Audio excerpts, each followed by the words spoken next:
Friday, we mentioned to look at JP Morgan, I believe IBM, and Caterpillar.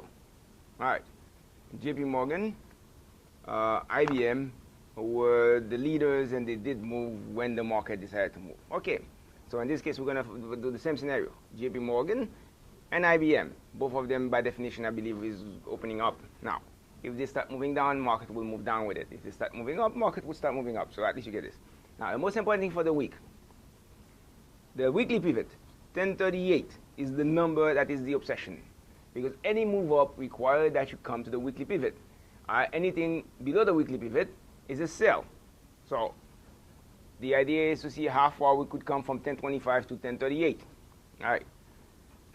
Now, it might be difficult because we start having a negative sentiment. Now, this is it. This is the most important thing. It's a negative sentiment. It's sell.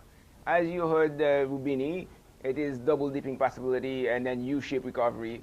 Meredith was basically saying credit crisis, which is true. All this thing is true because last month you had the credit report, the consumer credit fell by 20 billion, which is far much, 5 times more than they expected of 10 billion. So tomorrow is 10 billion they're anticipating.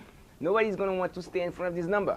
Because if this number happened to be exactly what it was last month, you could imagine what's going to happen. You're going to fall apart, just hoping tomorrow it is 10 billion versus then something greater.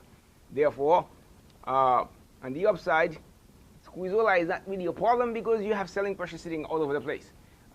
So I am not so much that I want to say I'm biased downside, but it is safer to be on the short side than to be on the long side because when things fall, it's going to fall fast because there is no buyers per se. And most of these guys now are really worrying about double dipping and U-shaped recovery. So in this case, today, Monday morning, be careful. Consumer credit is tomorrow.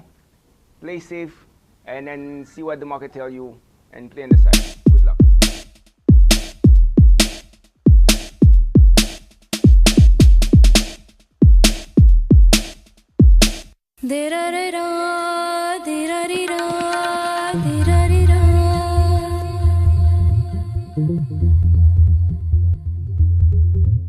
Thank you.